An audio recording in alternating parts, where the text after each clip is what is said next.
جن کو اللہ نے اسباب نہیں دیے وہ ہمارے آزمانے کے لیے، تو ان پر خرچ کرنا۔ اور چوتھے درجے میں یہ ہے کہ ضرورت کے بقدر ناپ تول کر اپنی ذات پر خرچ کرنا۔ تو کوئی ایسا حال نہیں جس میں اللہ کا حکم نہ ہو، حضرت محمد صلی اللہ علیہ وسلم کا طریقہ نہ ہو۔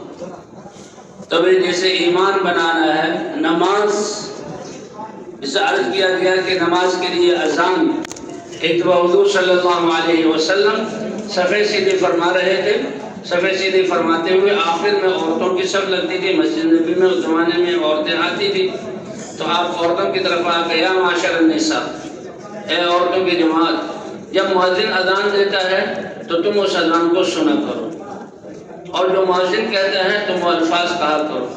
اس لیے جب اذان انسان سنے تو خاموش ہو جائے، اور مؤذن کہہ رہا ہے اس الفاظ کو دہرائے۔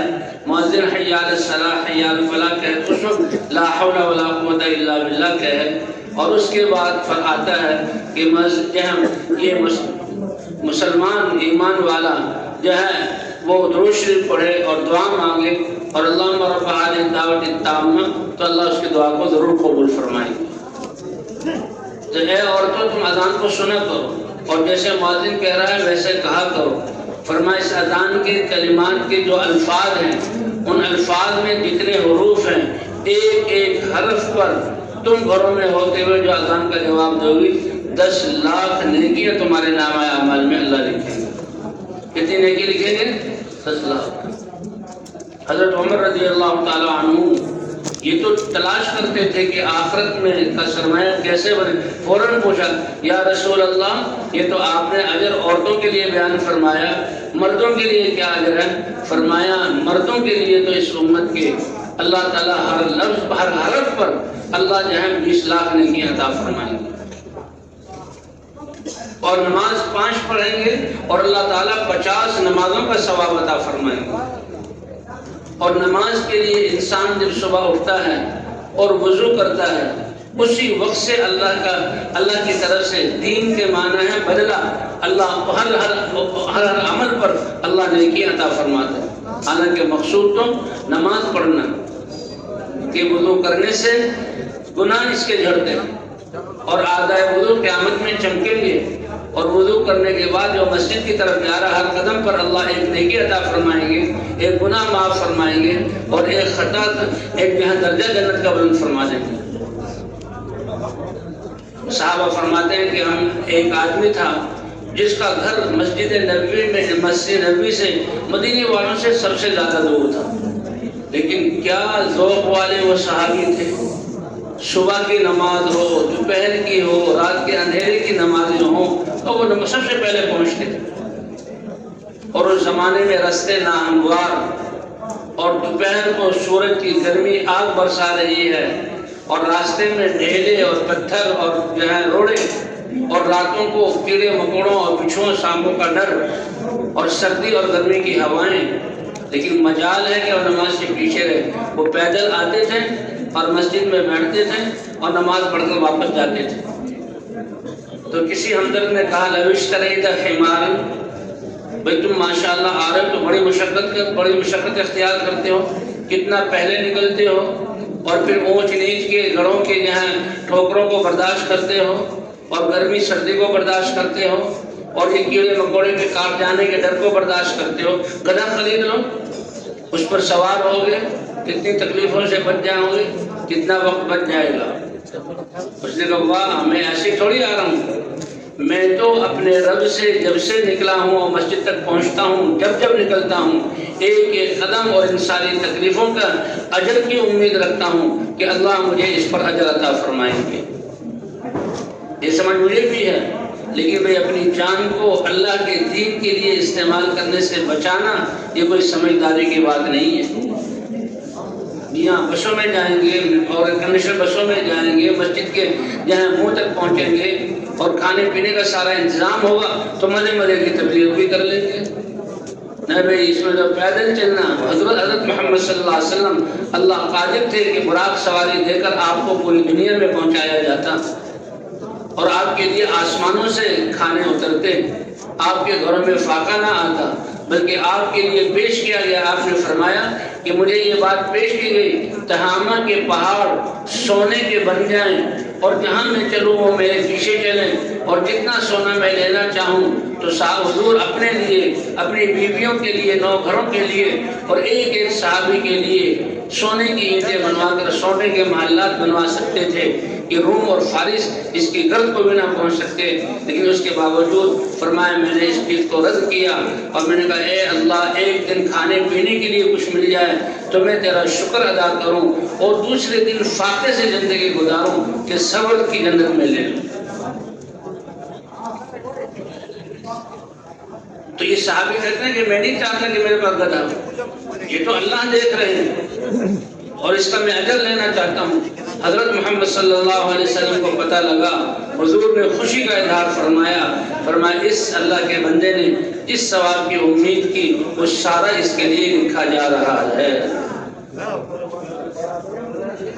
اس دین کی محنت الذین جاہدوا فینا، دین کی محنت کو اللہ نے جوڑا ہی قربانی کے ساتھ ہے، ورنہ حضرت محمد صلی اللہ علیہ وسلم سے زیادہ دنیا کی آسائشوں کے کون مستحق تھے، لیکن دنیا کی آسائشوں کی کوئی اللہ کے ہاں قیمت نہیں ہے. اس لیے حضور کی زندگی مشقت والی ہے.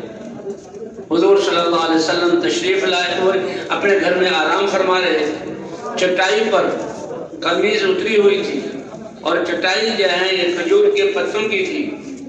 حضرت عمر رضی اللہ تعالیٰ عنہ آئے، حضور بیٹھے تو آپ کے خوبصورت چمکدار اور سفید جسم پر چٹائی کے نشانات تھے. اور حضرت عمر رضی اللہ تعالیٰ نے دیکھا کہ کچھ جو ایک کونے میں پڑے ہوئے ہیں، گھر کی کل کائنات بہت معمولی سی. حضرت عمر رضی اللہ تعالیٰ عنہ رو پڑے. اے عمر، رونے کی کیا وجہ ہے؟ اے اللہ کے رسول، یہ روم اور فارس اللہ کے نافرمان، ان کے لیے تو یہ شاہی محلات اور یہ نعمتیں اور یہ چیزیں، اور آپ اللہ کے رسول کا حال یہ.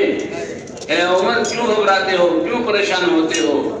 یہ تو نافرمان ہیں، ان کو جو اللہ نے دینا تھا دنیا میں دے دیا، آخرت میں ان کا کوئی حصہ نہیں، اور ہمارے لیے اللہ نے سب کچھ آخرت میں رکھا ہے.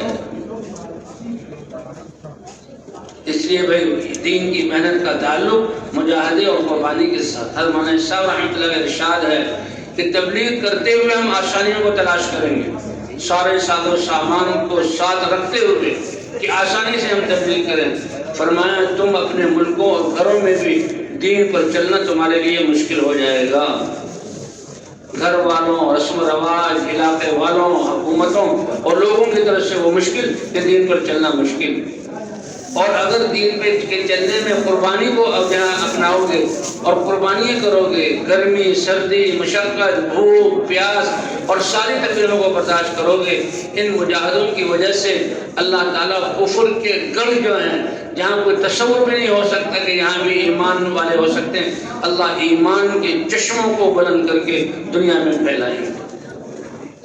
کہ حضور صلی اللہ علیہ وسلم کی مشقت اور فقر و فاقہ اور صحابہ کرام کی مشقت اور فقر و فاقہ، اسی کی برکت سے تو روم اور فارس اور دنیا کے کونے کونوں میں اسلام پہنچا. باوجود دنیا کے آ جانے کے حضرات صحابہ کرام کی زندگی نہیں بدلی، ان کا طرز ذہن زندگی نہیں بدلا. حضرت عمر رضی اللہ عنہ کے زمانے میں حضرت ابوبکر سے شروع ہوئے فتوحات، اور اللہ نے ظالموں سے اپنی مخلوق کو اور اپنے ملکوں کو چھین کر حق والوں کے قدموں میں ڈالا کہ یہ صحیح استعمال کرنے والے ہیں. فرمایا یہ ظلم جب تک ہوتا رہے گا جب حق والے وجود میں نہیں آ جائیں گے، اور حق والوں کی زندگی میں جہاں حق موجود نہیں ہو جائے گا. اس لیے ظالموں کے ہاتھ میں سب کچھ لگا. جب حق والے آ گئے تو اللہ کا وعدہ، وعد اللہ الذین آمنوا وعملوا الصالحات لَيَسْتَخْلِفَنَّهُمْ فِي الْأَرْضِ كَمَا اسْتَخْلَفَ الَّذِينَ مِنْ قَبْلِهِمْ. لیکن مدینے میں سارے خزانے آ رہے ہیں، صحابہ کرام نے اس کو اپنی ذات کے لیے استعمال نہیں کیا.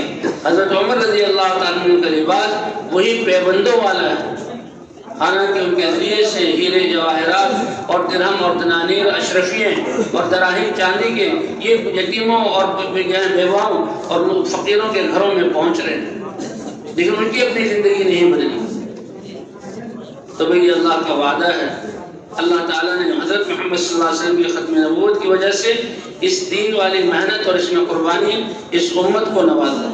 اور مجاہدے اور قربانی پر بات لنہدینہم سبلنا، بقدر مجاہدہ اور قربانی اللہ فرماتے ہیں ہم تک پہنچانے والے سارے راستے.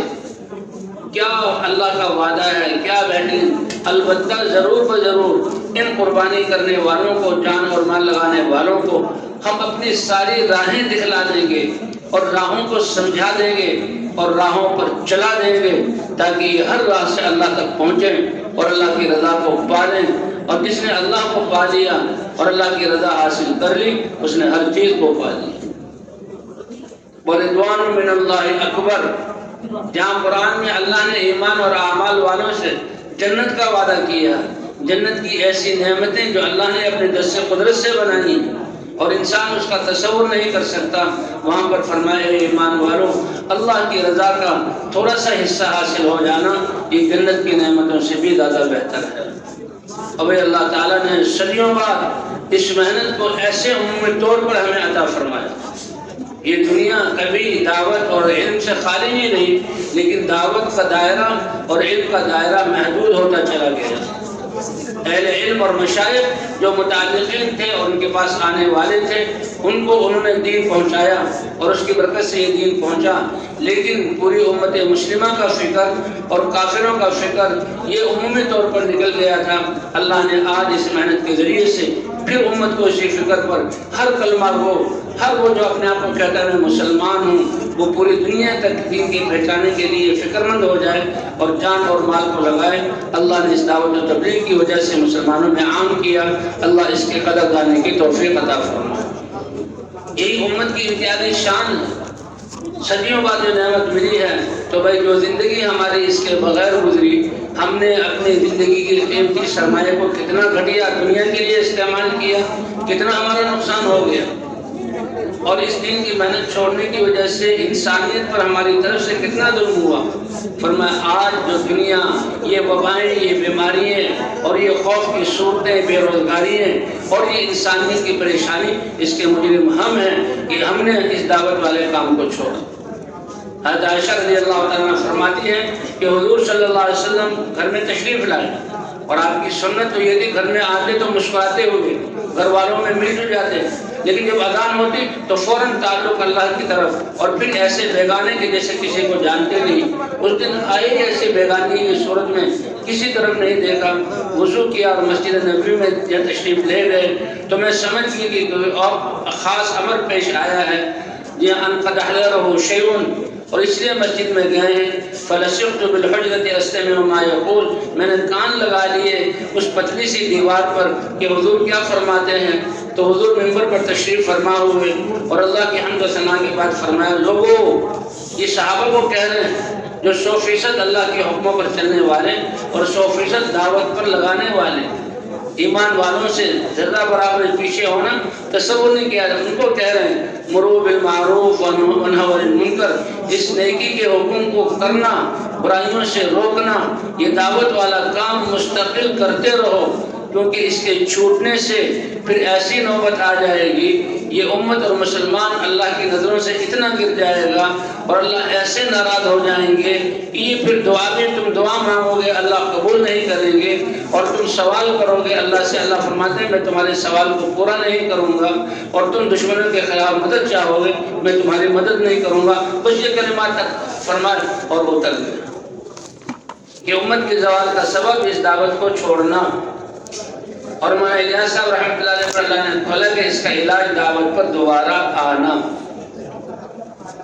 اس لیے بھائی اللہ نے یہ نعمت عطا فرمائی کہ ایک جو آدمی اپنے آپ کو مسلمان کہتا ہے اگرچہ وہ ابھی دینی اعتبار سے کسی سطح پر بھی نہیں ہے، وہ بھی اس ذمہ داری کو سمجھے، وہ بھی دعوت کے ذریعے اپنے ایمان کو بنائے اور سیکھ کر عبادات اور اعمال پر آئے اور پوری دنیا کو اس کا پیغام پہنچائے.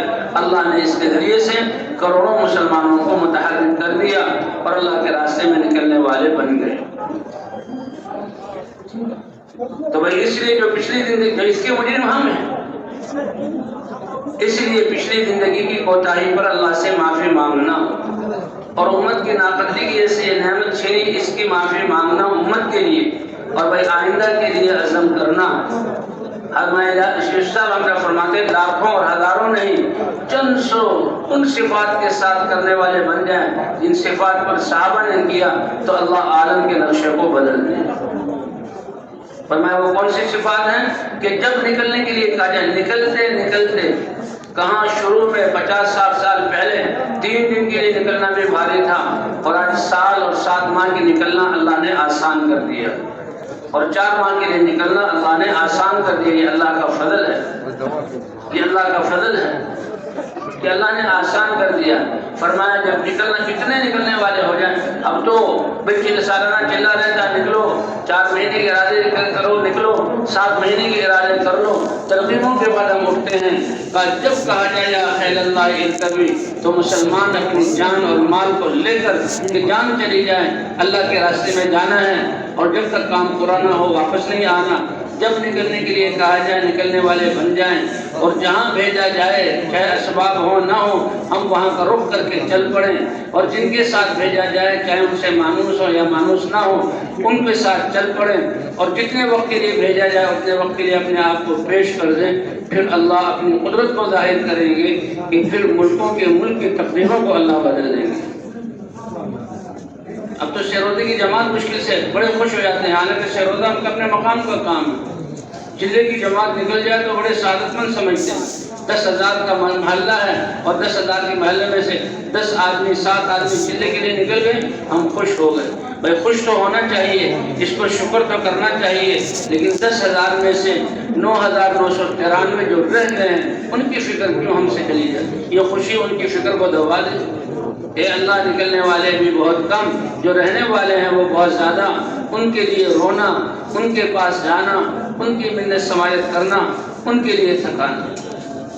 فرمایا کہ کس قربانی پہ امت آ جائے گی، چند سو بھی ہو جائیں گے، پھر اللہ اپنی قدرت کو ظاہر کر کے پھر قوموں کی قومیں، پھر ایک جماعت چلے 3 چلے کے نہیں، پھر علاقے کے علاقے اپنے ذہن اپنے زندگیوں کو بدلیں گے اور ایمان اور دین پر آئیں گے، اور علاقے کے علاقے پیش کریں گے کہ ہم دنیا میں جانے کے لیے تیار ہیں۔ تو بھائی سطح پر آنے کے لیے تیار ہیں نا انشاءاللہ؟